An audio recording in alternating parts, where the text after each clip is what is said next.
بعد ما قلنا الحمد لله بفضل الله ايران فتحت مضيق هرمز اخيرا، الحمد لله يا رب. بس ازاي بقى؟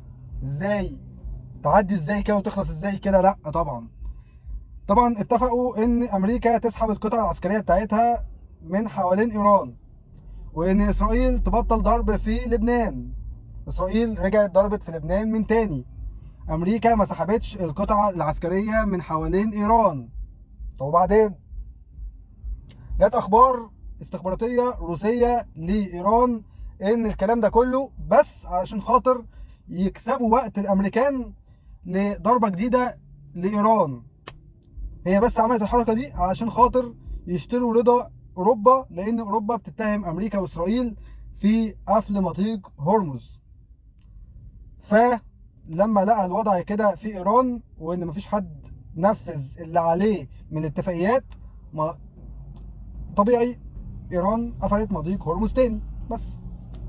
فربنا يستر علينا وعليكم ونعدي الفتره دي على خير. السلام عليكم.